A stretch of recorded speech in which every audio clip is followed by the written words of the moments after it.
I think it's imperative we bring in reforms, long-lasting reforms, in terms of ensuring that even dispute redressals are addressed in a very time-bound manner. Honorable Chief Minister, as soon as he assumed office, in fact, had taken it upon himself. I remember this was back in June 2014, and he had conducted a session, in-person session, with all industry bodies in a hotel. He had conducted a very detailed meeting with a number of industry associations. The meeting lasted almost for 8 hours. So he kept asking, he kept probing, what is it that you would need from the government? What do you expect from the government? Speaker after speaker belonging to various associations kept poring over their woes, especially with respect to how there is no clarity or there is no binding sense on the bureaucracy with respect to clearances. And also a number of other challenges. The joke about governments in India especially. We all claim that we have a single window, but there are always multiple windows behind that one single window. That's the joke that does the rounds in the industrial circles.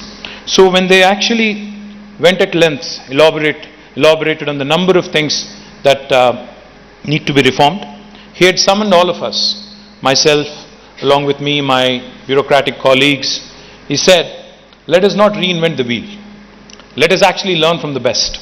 So where is the best industrial policy in the world? So we said, possibly Singapore. So in fact, he led a delegation of officers, he led a delegation of ministers for 4 days to Singapore. And this was in August or September 2014. We went there, we actually visited the Economic Development Board. We spent a number of, we had a number of meetings with the local industry associations, got a lot of direct feedback. He said something very interesting. He said, don't reinvent the wheel, just pick up the best elements of Singapore's industrial policy. Maybe also look at a few other policies, possibly some Scandinavian countries, possibly even some Southeast Asian nations, which are more relevant to the Indian context, and then come out with our own policy. As a result, in October 2014, the first piece of legislation that was enacted by Government of Telangana was actually delivered in October 2014, and this was called the TS I-Pass. The TS I-Pass, as the name suggests, literally is an equivalent of an easy pass on a highway toll. TS I-Pass stands for Telangana State Industrial Project Approval Self-Certification System. We wanted to make it extremely easy, and we actually wanted to confer a right on the investor in terms of how education is a right for a citizen, in terms of how there are several other right to information, etc. We wanted to confer upon the investor the right to self-certification, right to self-clearance, self-assessment. Now this might sound a bit far-fetched, but let me tell you quickly.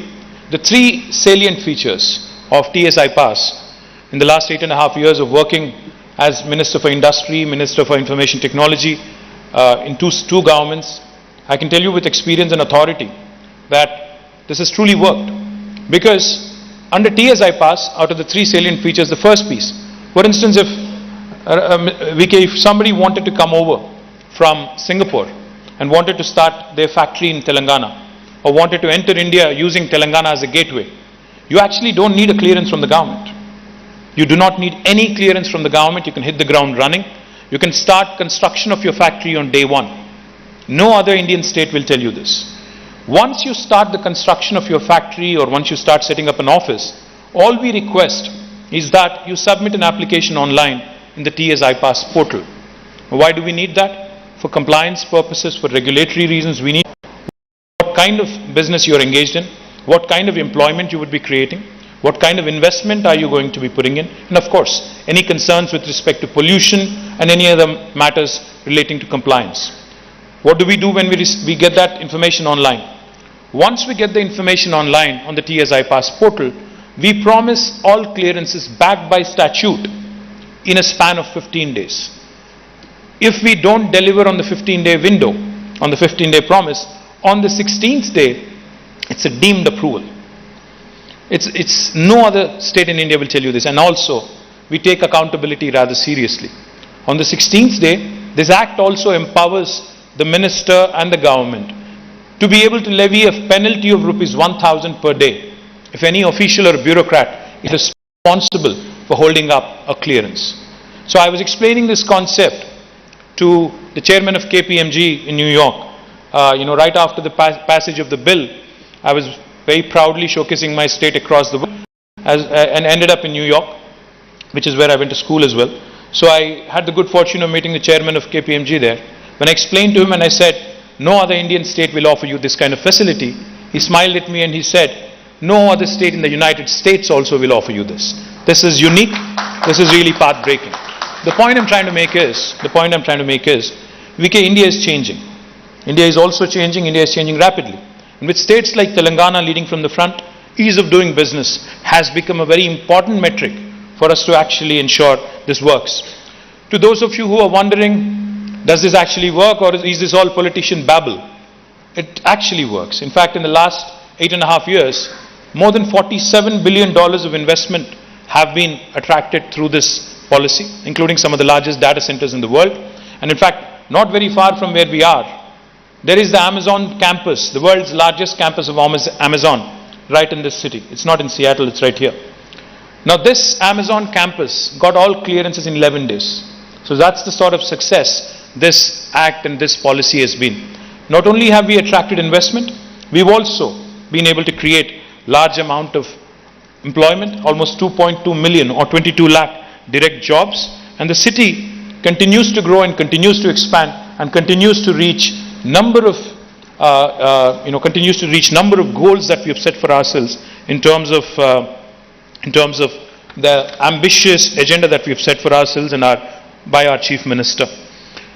I'm very happy to share with you that when this idea of an international arbitration and mediation center based in Hyderabad was mooted by the Chief Justice of India, the then Chief Justice of India, former Chief Justice, Sri N.V. Ramana Garu, our Chief Minister in fact gladly accepted it and in fact requested him to lead it from the front, and I'm thankful that Mr. Nageshwar Rao, Justice Nageshwar Rao and others, Justice Hima Kohli, number of Supreme Court judges have also blessed it, of course with our High Court judges and High Court justices from here also blessing it on 2021.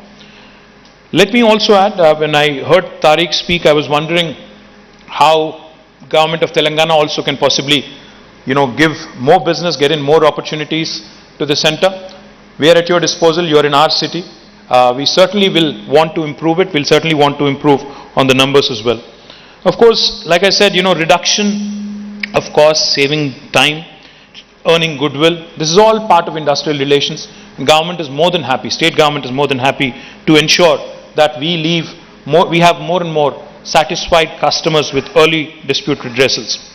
Like I said, while we occupy one of the topmost ranks in ease of doing business, we have now started improving or focusing on improving the quality of doing business and reducing the cost of doing business.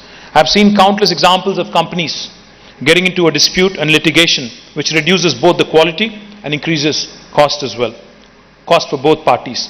I'm personally aware of many cases, in case of Hyderabad-based industries whose endless battles with prolonged litigation in different courts have taken away not only substantial profits away from their balance sheet, but also have wasted precious time and effort of their resources and also the judiciary. An institution like the International Arbitration Center is extremely beneficial, and we have completely endorsed it and will continue to endorse it even more efficiently and strongly.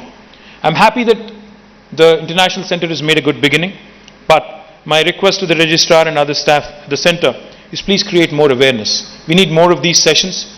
We need bar on our side. We need the entire legal luminaries and legal fraternity on our side. We need the administration on our side. We need more and more focus on this. And of course, whatever we can do in terms of bringing in the industry bodies like CII, FICCI, NASSCOM, FTCCI, HYCIA to popularize the center among the industry bodies is something that we'll absolutely do.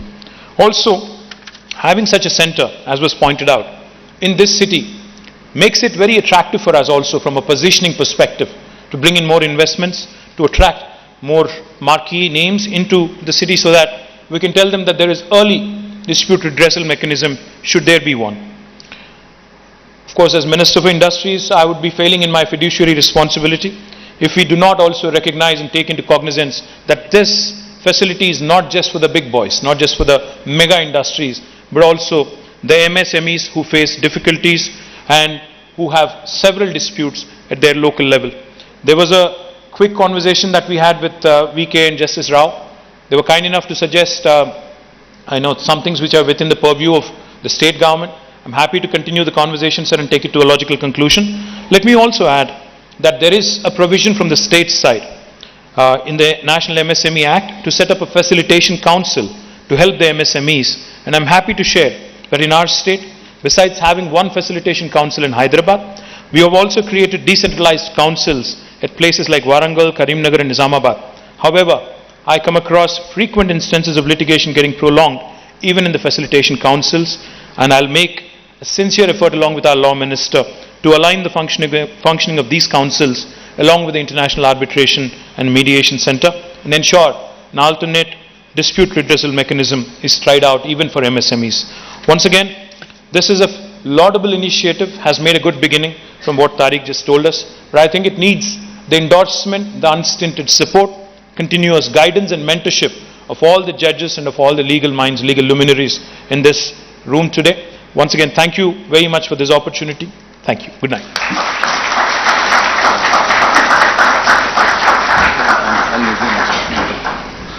Thank you, sir. Thank you so much for your support. The Honorable Minister has to now leave, so we'll be starting with the fireside chat. And thank you so much, sir, for being here with us today.